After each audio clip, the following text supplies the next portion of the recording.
Hi, and welcome to Behind the Mic. My name is Cynthia Mwangi, and as always, we are sitting here with people who have been beside the mic, on the mic, behind the mic, working with the mic, whichever way, but we're having great conversations with people who are inspiring others, who are mentoring others, who are impacting lives across Africa and of course across Kenya. Of course, we're seated here at Longonot Place, Serviced Apartments. Wonderful, wonderful space. I mean, come on, look at this. Aesthetics 100.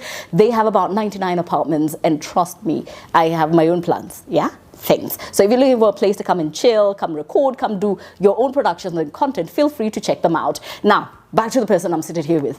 I have looked for him for a minute, yeah?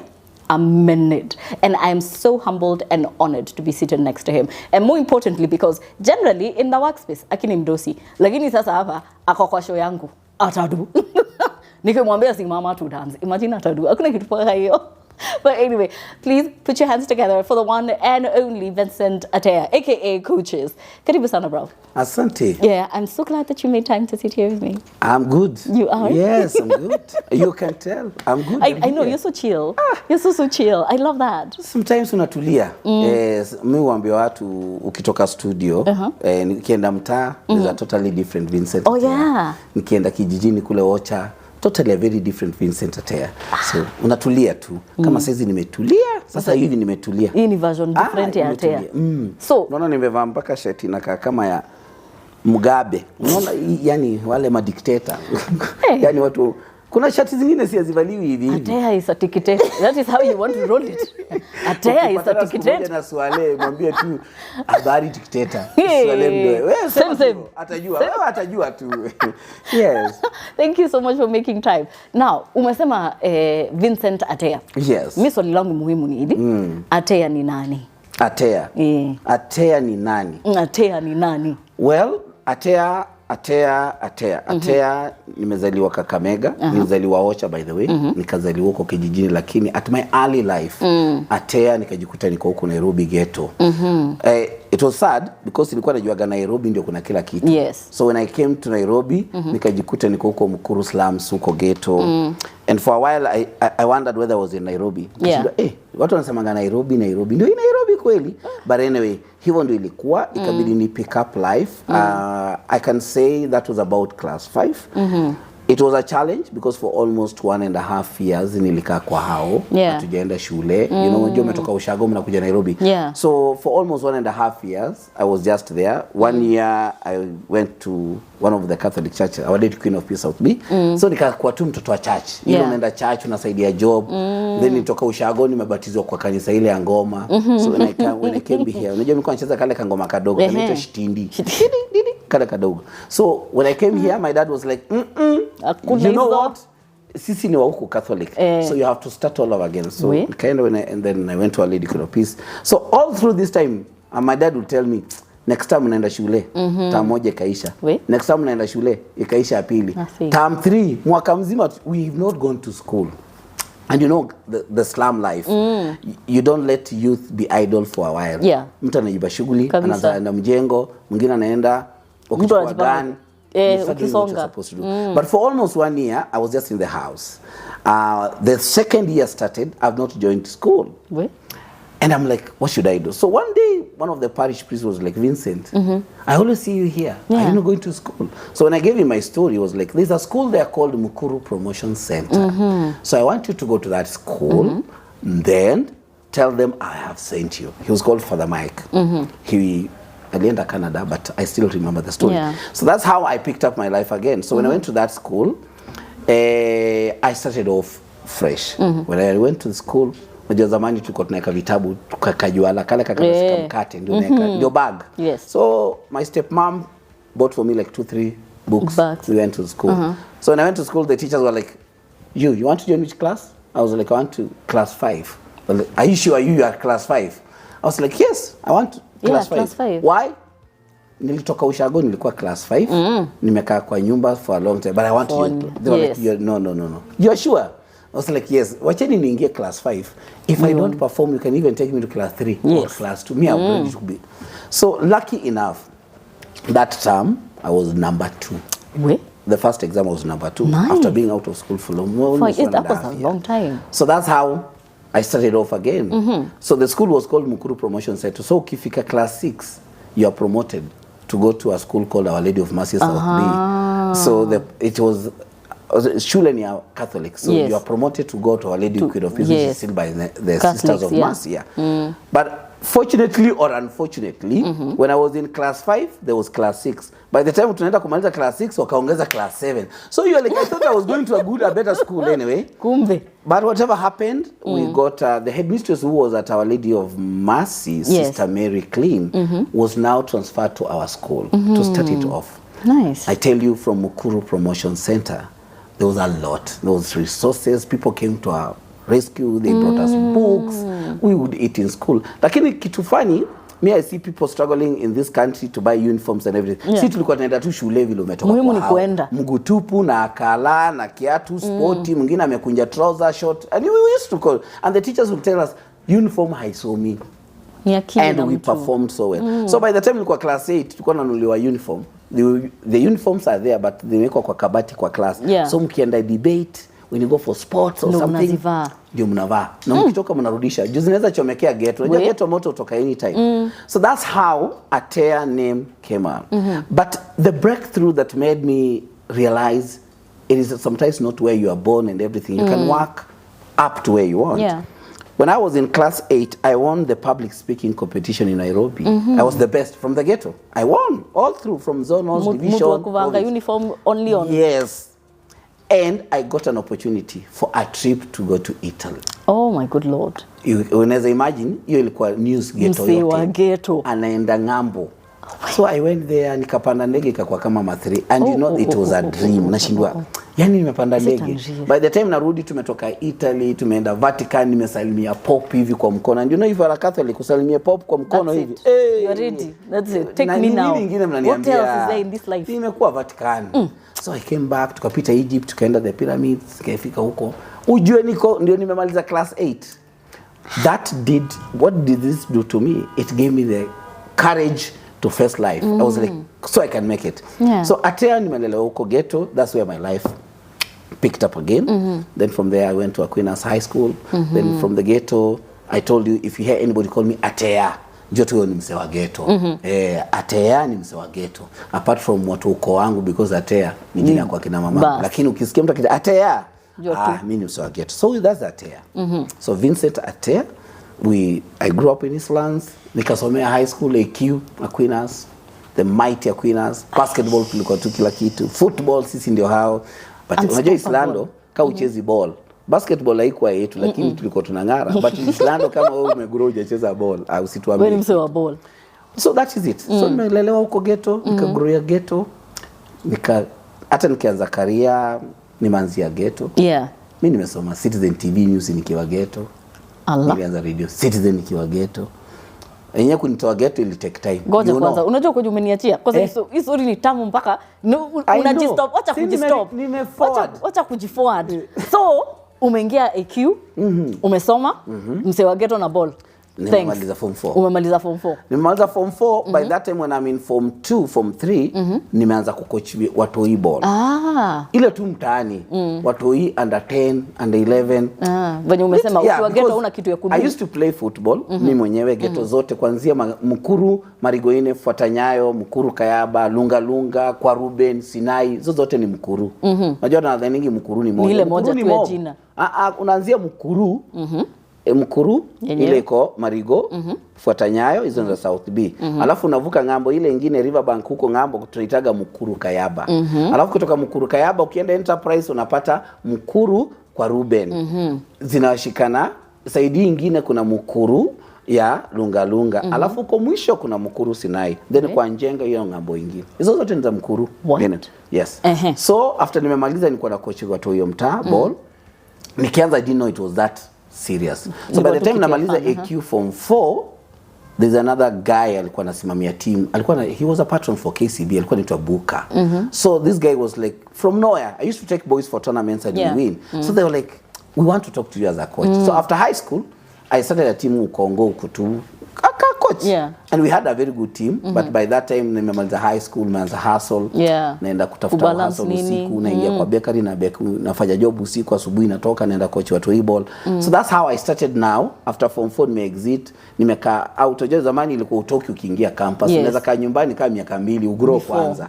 So that time that's what I'm doing. And I'm training boys, I'm taking them for tournament. Like my first very international player or serious player that I touched his life was Patrick Oboya. He's in ex-international. Nice. But that time nilikuwa nampeleka ball huko Maringo, you take him for the tournament. Anacheza mguu tupu.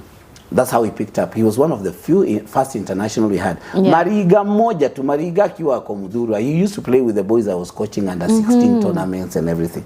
So by that time mimi, I'm just giving a community service. Yeah. Ha vijana na wafundisha ball because nimecheza. So whatever I have learned from the way I used to play, I transfer that knowledge. I transfer that. So over time, I started a project called Musa, Mukuru Youth Sports Association. It was to rehabilitate the boys. Sasa hizo nimeanza, nimemaliza kole, sasa nimeingia niko wakati nimefanya hizi vitu zote. The nun, huyo sister wa Mukuru, she was invited for an interview at Capital FM. Yes. And the interview was about the Day of the African Child. With my public speaking skills, nimemaliza kufuata mimi nisahau mambo ya shule primary. She looked for me all over. So she was like, there was Vincent Ateya. I want him to be interviewed on the show. And I remember Zain Vaji, I don't know whether she left CNN. She's the one who was interviewing me. Yeah. So within the interview, she's like, what career do you want? And I'm like, yeah, I want to do broadcast. And that's it. That's how I got a scholarship for KMC to go. Yo. So sister was like, yes, that's what you're going to do. We are going to sponsor you. We are going to get you a scholarship for that. After the interview, I was at Capital for 3 months to learn in your name. Do I really want to be in media, do broadcast? So by this time, KMC letter came, I joined KMC, but na coach tu watu e-ball, mtaani to get on kiendelea. After that I started working, my first job, but I was still HEPA job, naenda pale kukocha watu because to me that was community service. You know, watu ni wase uvutagamu kwa street. So the whole point was rehabilitation. So instead of uvutagamu kutoka asubuhi mpaka jioni, unawaleka kwa kiwanja, wanacheza ball ka 4 hours. So 4 hours too, umewaletea maziwa, a packet of milk and everything. So you are so instead them consuming glue longer hours. So that's how I started now being into serious. And out of that, I started now getting talent. That's how now the name Coaches came in. So that's how they started now calling me Coaches. So I've just fast forward from Vincent to Coaches. Yes. So sasa endelea. Sasa mimi hata sijui mnataka twende wapi. Yeah. So in football, before I come to this side of the career, in football I've mentored so many young. And you know, everybody, there are some players right now, if I tell you, this was my player, this was, and people ask me, Kwani, how old are you? But you know, this is something I started so when I was in high school. You're just giving back to the community. Those boys like this, Musa Mohammed, the captain for Kenya Police. There was Ibrahim Kitavi, this Paul Were, ex-international. There was Jakambare, he used to play for Gor Mahia, Dante. Right now there's Kibwage, he's now one of the main defenders and assistant captain for Tusker. Those are the players I have really touched. Like ukikutana nao nakwambia huyo ni coaches. Yeah, si ati ya kujiekelea. Even most of the coaches now they realize that I never went to a coaching school, but when I call Kimanzi, sasa coaches, Matano, sasa so we become friends because they have seen the talent that we've nurtured around South Bay and Mukuru slums, and it's something that I was doing for the community, not because I'll earn out of it, but just for the community and for the love of the ghetto. So that is how the name Coaches came up. Really stuck because of the talent and the boys, and even most of the schools in Western, I've been scouting for them for talent. So I identify the boys from the ghetto who are talented. They want to be in school. So mine is to connect with the principal and the school game masters. You need a striker. I walk around Nairobi, identify the boys, take them for scholarship, make sure that wamesoma, wamemaliza. You know, some schools wanaweza kuita scholarship, wasipofika semifinals wanakufukuza. So I have to make sure that it is full on. It is full scholarship. Na utafukuza huyo mtoto mpaka whether they are performing. So that's the match I've done as far as football is and concerned. Me being called Coaches kwa field ya Kiswahili ball. Ya ball. Yes. I like that umeseparate ya ball kwa sababu bado kuna segment nyingine. Kuna coaches ingine. So tuende kwa hii coaches ingine. Now. Hii coaches ingine, it is because of mentorship. Now, because in media, when after I graduated from KMC, I started at KBC. Nilikuwa natangaza ball. The interview nilipewa ilikuwa tangaza ball. So nikaambia mmerusha samaki ndani ya maji jamani. So I always remember this moment. We were called for interviews, not for employment, but just like artists. You know, unalipo 1,500 per commentary. So tukaenda interview, mimi, Churchill, Ndambuki mmoja. There was a Torome, Jirida alikuwa kwa hiyo msafara. Oh yes, she was also a sports anchor. There was a late Lutomia, there's the late Elia Bongo. Yes. I can remember, this guy, Jogwa Joroge. Jogwa Joroge. Wote tulikuwa pamoja. Hiyo ndio ilikuwa academy yetu. All of us tukakuwa recruited. Sasa mimi nikakuwa interviewed, scripting, sports announcer, tick. News reading, tick. Wakasema sasa tuende kwa mpira. Tangaza ball. Hiyo sasa unapiga interview mpaka wanasema unaweza kuja job kesho. Anza kesho. Then analysis. So you are on a panel to analyze football and everything. So me, I did everything. So they decided ni wapi hatujaona ati kumejaa kabisa. Wacha tumweke kwa football. So tukachukuliwa mimi. Churchill, Ndamukio mmoja, Torome Tirike. There was another guy, nani unasahau, kuna jamaa Ayubakari. So tulikuwa wanne na tulikuwa kila mtu alikuwa amepewa mwalimu. Me, my teacher was Leonard Mambo Motela, the person, you know, the people you used to listen to. So everybody alikuwa na mwalimu wake. So me, when I went for my first match, and I can remember it was Gor Mahia and Eldoret KCC. Those years, for those people can remember. Yes. Yani wajua wale watangazaji wa zamani wanambwembwe, so wanasema you remember Leonard, sasa hapa niko na kijana barubaru anataka kujaribu mambo haya ya utangazaji, mimi nani nimpe bomba. Akaleta hivi, nikasema Mungu nisaidie. Nilipiga game, and then I had a friend alikuwa shabiki wa Gor, so we used to go kwa games za Gor na those. So I knew all Gor Mahia players. So the rule is you must know 6 players from each team. Hapo uko sawa. Unajua sisi boli yetu tuko na tangazo, unaangalia kwa kiwanja huko chini na hawana majina, ni namba. Unajua tu ni nani. Na unaweza imagine Gor watu wote ni weusi. So wewe ni ujue ni nani anakimbia. Jipange tu vile iko. So that's why I started my career as far as broadcast is concerned. But ninakumbuka siku moja ukikutana na Churchill, useme tu Oyo. Churchill alienda game ya kwanza alitangaza, akashindwa watu tangaza nini. Yeye alisema tu anaenda Oyo, akakuwa amemaliza. I'm ready. So that's where I started my broadcast journey. So then nikatoka hapo nikaenda family. We started a newsroom from nothing. We were college third year. From scratch. Oh my God. KBC nilikuwa nikiwa second year. Third year tuko Family FM. Wewe unapembeana tu, unapelekana tu hivi. Hivi. Then after that ndio hivyo tumemaliza election. Royal Media, Citizen TV, sports editor. Nikaanza kupanga sports nini. Then one day Latifa, you know, the TV director. It's like, Vincent, you're going to read today's sports. And I'm like, okay. Kwenda TV. Nimeenda kwanza na zile suti zangu za ghetto. Unajua zile za kushona. Kuna suti zile zinakuwa inakaa tu venye nataka kukaa. Nikachapa bulletin. Nilimaliza hivi the following day. Wewe uliwahi wana YP? Ya Dr. SK Mashari, the YP. No. Kulikuwa na Benz tulikuwa naita YP, the only Benz. Ya white. Ile Benz ya zamani ilikuwa tunaitwa YP, wewe jua tu ni YP. Akikumbuka. YP ilikuwa pale, nikaambiwa sasa wewe ndio utakuwa unasoma main bulletin. Kuanzia kesho. Sema kununuliwa suti na tie and everything. You are now going to be reading the main bulletin. Done. So that's how I got into TV. For almost 1.5 years I was doing TV. And I was still the sports editor and everything. So that's how now I got into mainstream media and talk out to other places. So I was in news most of the time. I was not in radio. I used to read news on Radio Citizen. So you do TV and radio. TV and radio. So one day niko TV nafaa kwenda kusoma TV saa 10. Naambiwa hata usitoke wewe, wachana peana script. So I gave Lincoln Job the script. Ebu enda usome TV. I'm told wewe unaenda kufanya show ya Drive Radio Citizen. I'm like, what? Kumenda. What was this? Like that is about this is about 2005 to 5 there. Yani RMS used to move different. Yes. Ulikuwa shikilia tu hapo ngoja. Weka chini radio. Hebu tupatane hapo nje. So now I'm going to radio. Yes. Who is helping me do the show? Churchill. Oh my God. Alikuwa anaitwa Maneno. Alikuwa anafanya drive those days. Why? Guys have been poached. Oh, yes, so you guys were poached and that's how we got into radio. Ni wale wa kuwekanga barua hapa chini na wakatoka wakaenda. So we are told, hey, wewe shikilia drive, chukua breakfast, fanya hivi. So me I started off with the radio Citizen Drive, but I used to do a sports show on weekend. Yes. So it was easy to run the desk and everything. So we continued like that. Other guys came in. That is how I keep nikaanza radio for 3 months or so. Everybody said, you are there to remain.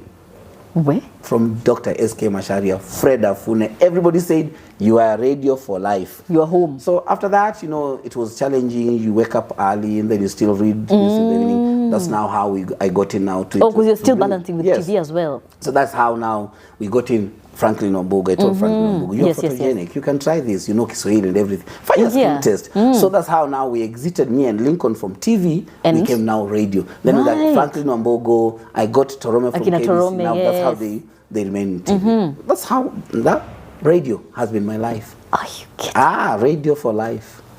Yes. So unafanya ball. Yes. Una mentor watu kwa media. Yes. Na bado kuna ingine. Nani? Ile nini? Yeah. Now this is I don't speak so much about it, but it's always out there. I have been when I left football. Yes. There was a reason why I left football. Football was not giving me money. And there was so much demand. Wale watoi wanataka kuwapeleka tona hauna tabo. So msaidiani. So nikaambia vijana tufanye hivi. Simwache mimi nitafute huku so that I can buy you balls. Mnataka uni na buy. So I decided to start doing. When I was in KMC I was acting. Yes. Play. And not to say I was the first ever winner of the narrative category of the national. Yes, I performed for the late Mzee Moi, the last concert for Drama Festival. I performed for him. And after that I also realized kumbe nakuanga na talent ingine hapa nimelalia hii public speaking and training. So I got a principal Huruma Girls who said, you know those meeting you meet people from Sharks Chama and they're like, now who you babangu is like, na huyu kijana anajua mambo ya drama, ukitaka mwalimu wa drama chukua huyu. And I'm like, how now? And that's how I started now writing the poems for music festivals, drama festivals. So I'm also a scriptwriter and a producer for drama festivals and director. So I've worked with so many schools, high school, where I also do mentorship for high schoolers and everything.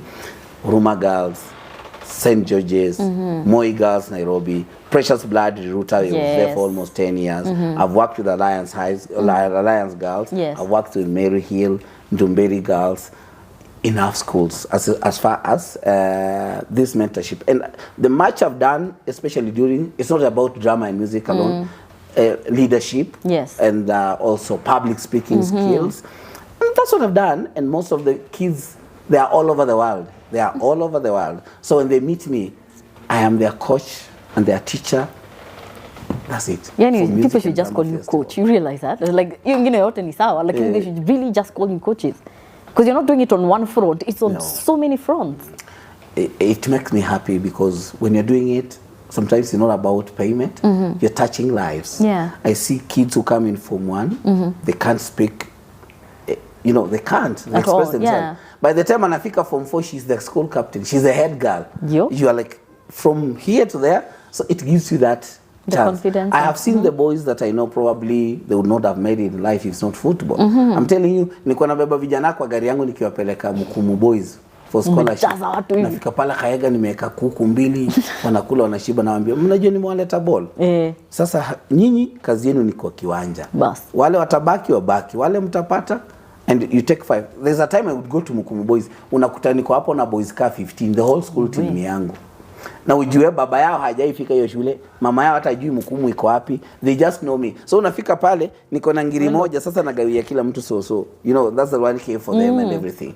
So they all don't make it, but I used to tell them if one person make it, we are happy. We are happy. So that is it. So that's they always come mentorship, coaching. It makes me happy because yani unasikia tu raha. Ukikutana na mtu kesho unasikia so and so. I see some even on TV, I'm like there's somebody I've seen, she's called Sharon Nganga. Sharon Nganga was at Precious Blood. She's all over the social media. She's been on some of these youth shows on TV. And when she was in Form 1, I'm like, I know her. I know. There's another one I saw reading business user. I'm like, that was my student. The others who are in the US, there's one in the US married there. And every year she must send me a cake for my birthday. Because when she was going, I mentored her. Mtoto ametoka huko Mkuru kwa Njenga, anaenda na even how do I fit in this?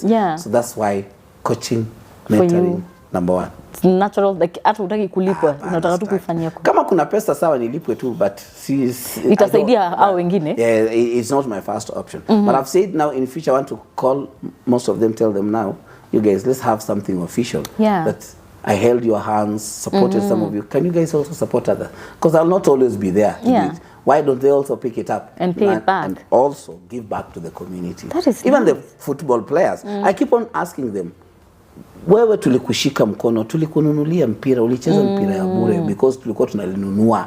Uniform ilikuwa sisi. Wewe unachezea Tusker, unachezea Gor, umeenda mpaka ngambo.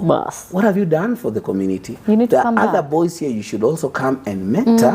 We have another Oboya, another Were, another Musa Muhammad. You know, that's what I always encourage you. And I'm happy some of them are giving back. Yes. And they're able to come in to back to the community to support the young talent. Because ghetto bado ni ghetto. You need you have to get people out. You can't get the ghetto out of us. Sisi tu ni ghetto. Because ni home. Wewe unajua kuna characters zingine tu za mtu zinakuanga za mtu. Unaweza kuwa unapenda mturata ukiwa rais utatafuta mturata mahaliko. Whether you like it or you don't. Whether utahepa security uende kula mturata. Sasa hivyo ndio watu wa ghetto tunakuwa watu wa Islando. Si kwamba hatuwezi enda kaa kwa hoteli kubwa kubwa tukunywe soup nini. Lakini nataka tu ile soup ya kuchapa na kibuyu. Na ile matumbo ya mbuzi ina utamu yake ghetto ni. So ukaingia RMS kidogo kidogo hata wewe you took your own advice ya mentorship. Ukapanda ngazi. No, when I left RMS around 2008, it was simply, you know, kuna mahali unaangalia, unasema, yes, I have done this. I'm the top presenter in Kenya, the best breakfast presenter. But where am I heading to? What is my future like? So when I was leaving Royal Media, it was not like Royal Media there was any problem. I did complain about the salary, like people say at you are moving. It was all about career growth. You know, if you're all, you see, that time, our director, Fred Afuna, will take bullets on behalf of all of us. Everybody. You know? He would mentor us and everything. But I thought it had reached a point whereby I can also mentor other people also. And the position Fred won, he was a programs manager. And overtaking him was quite impossible anyway at that time. And I was just a presenter. So now an opportunity came for me to be a programs manager somewhere else. I thought, why not? And I had really supported Fred identifying talent. We used to work close as much as I was not a manager. So this opportunity was just me to grow my career. So I was asking. And I remember telling Efe and Ms. Masharia, I am not living here because it's a bad place to work. But allow me to go. Probably when I come back, I'll come back better with the new skills and I have learned a better person, grown, you know, that's all. So, and walking around, I have learned a lot. I have learned. The risks I took are not for... very few people will take that risk. It is important. But you know, there are some people you are too comfortable to take a risk. But I took risks. Because you're at the height of your... You know what that means? Being at the height of the career, the entire nation is literally bowing to you. Ukisema, leo tunacheza study. Akietea watu watajaza study. And then you decided, okay guys, just give me a minute, I'll come back. Narudi, nimeenda hivi na come. I'm like... Who does that? But at the end of the day, ask yourself, because everybody has the ambition. You can be at a good place. And you're good, and you're growing, okay? And you can be at a place where you look and say, this is not challenging enough. No, it's not. I would want another challenge. I would want a bigger challenge. For example, if you become so comfortable where you are, then you're not innovative. You're not going to grow. But again, some of the places give you opportunity to grow and be innovative. Otherwise, we would not have invention. The best Samsung that we had 10 years would be the best Samsung now. But because somebody is daring to try something out, somebody is daring to start it off, that's why you find... Look at Kenya. It was very hard for us even to break it into the English Premier League. True. But look at Mariga. He went and struggled and Victor... And finally, somewhere it is, you don't have to take a long route. They just didn't fly to the UK. True.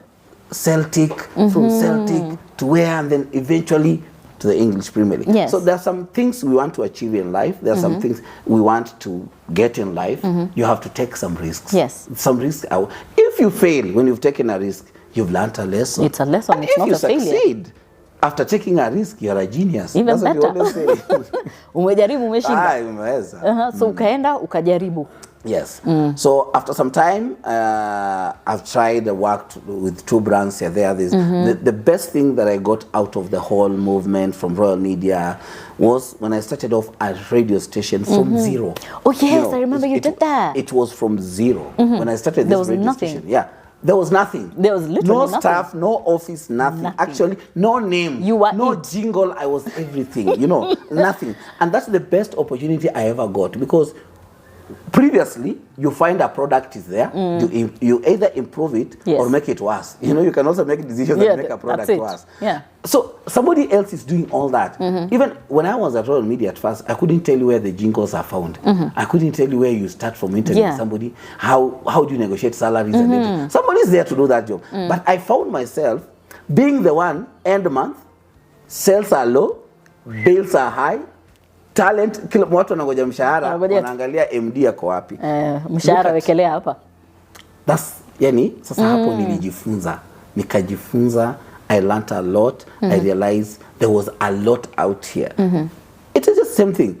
Until you start working, paying for your rent, buying your own food, buying your own TV in your own house, buy for yourself a PlayStation. My son or daughters, they're just like, Daddy buy PlayStation, Daddy buy this. But immediately you leave school, you've umemaliza na uko kwako, you realize, hey, kumbe that woman was working hard. Kumbe that man, they were working hard. So that's how I learned a lot out of it. Yes. Oh, that is incredible. So here we are.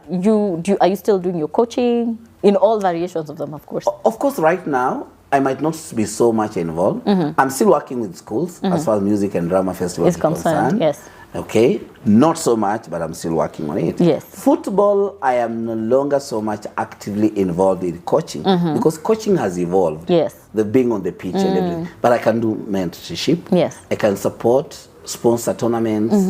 Like right now, I'm on a board, South Bay All Stars, where our job is to look for resources for them to play the league. So that is the part of it. So we are now on the board. I'm no longer on the pitch because right now I have to go to classes because football ya leo si ya zamani. Zamani ilikuwa mtu anakimbia kwa kiwanja mara 12 ana dribble, but football ya saizi imebadilika. So technical. Because you have to actually go to school. Kitabu. Ni mpira kitabu. So unapata system haikuruhusu. Niliona mpaka Shata ameenda shule. Shata boy is trying it out. He will make it because now at least he has some years. But Mimi, I don't think I want to be a professional coach for now. I was just doing it. No, but you've earned your stripes though. You've truly earned your stripes. I can be an analyst. Nakaa pale nasoma game, naambia Shata, nimeona hivi. Director, coaching director, nakaa tu huko kwa terraces. Hey, me when I grow up, I want to be saying, Sasa, I've mentored. As far as media is concerned, media is concerned, I'm still coaching. You're still here. Because every day with the brands that I work with the people, the talent I meet, and people, some of the people, wanakuja saizi wanaingia kwa team, nilikuwa nakusikiza nikiwa primary nikienda shule. So there's a lot of expectation. They want to learn a lot from you. And even some of the stations, people call me just for motivation talk. I go. I don't say I don't, because you don't know how many people you'll touch. True. You don't know how many people through that talk and encouragement you've touched their life. Yeah. So I'm still doing it. So, kiulizo tukimalizia. Yes. Hili? There are a lot of kids, especially who they might not be in the ghetto. There's some who are in the ghetto. There's some who feel like where they are restrained. They don't have what it takes. They are not sure how they're going to make their next move to whatever version of their career they want to take. What is your word for those?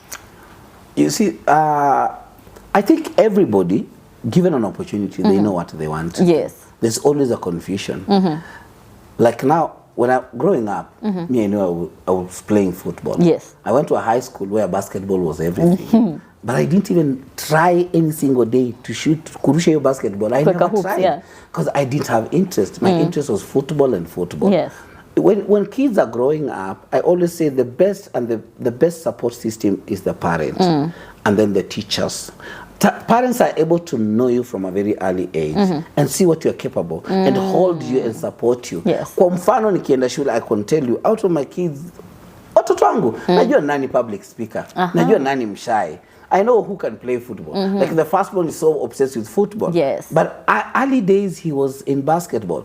I really wanted him to do basketball because from the word go akiwa class 4, I took him to all the best basketball clinics and trainings. But when he went to Form 1, he decided football. I tried even getting the coach. He was mpaka kaenda kwa court.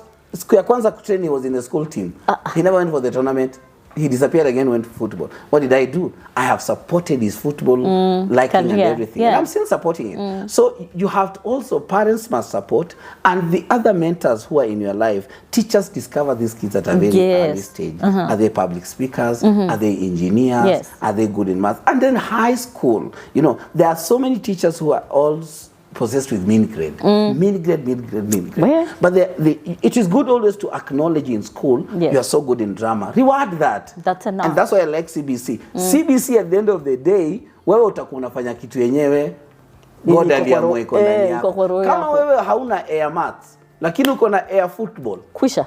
That's what other countries are doing. When I went to Italy, I was shocked. Watu wengi wanasoma mpaka class, mpaka saa 6, wakienda home ni skill. So I believe these kids can be nurtured from a very early stage. We don't need to wait until very late. I remember when I was finishing Form 4, I knew I wanted to do broadcast. But by that time, mambo ya computer iko kila mahali na accounting. So you want to change your career. But I remember that somebody said, how would you be in Form 4 and you don't know what you want to be?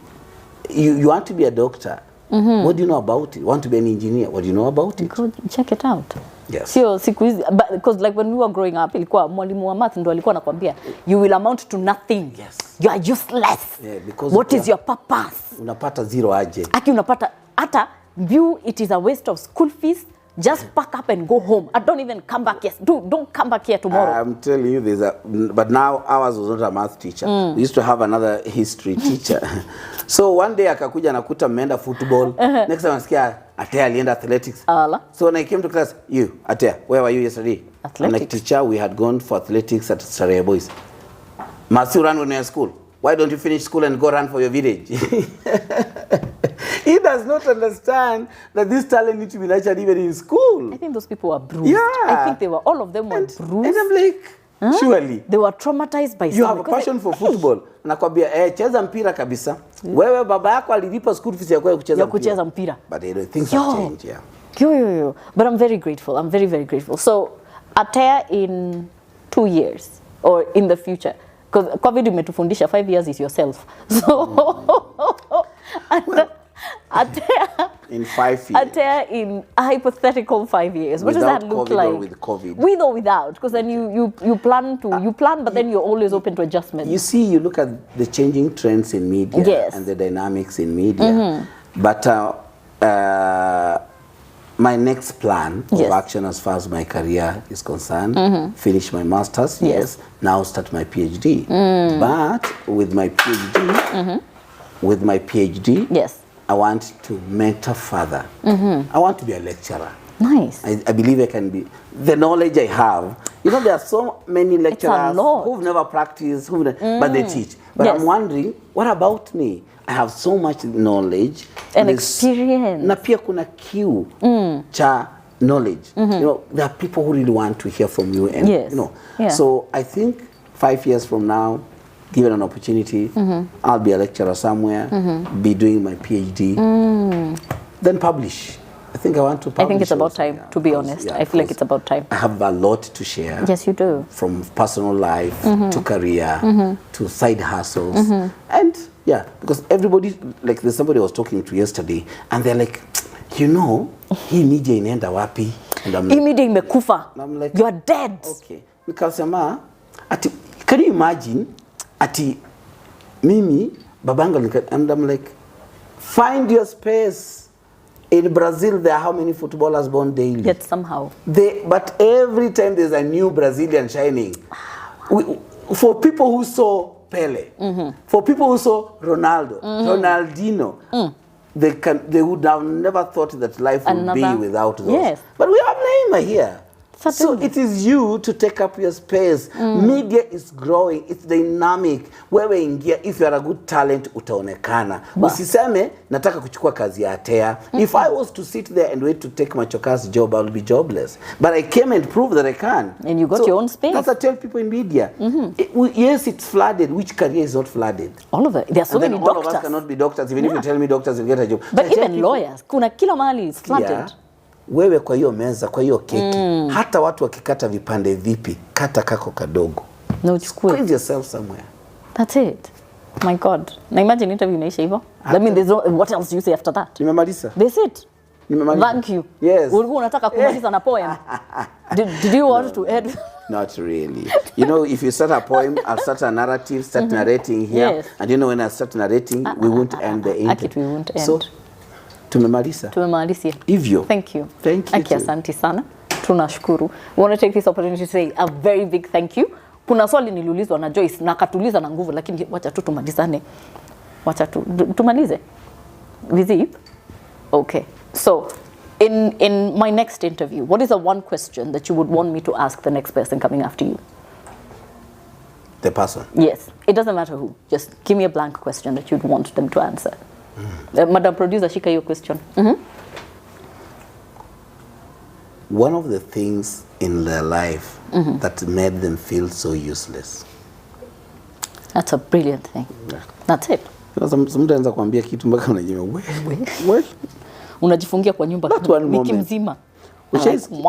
Ushasikia mtu akwambia stupid and you're like, am I stupid? And sometimes inakugonganga vi different. One of those moments, but you come out and say, okay, Nimeona. sawa tu.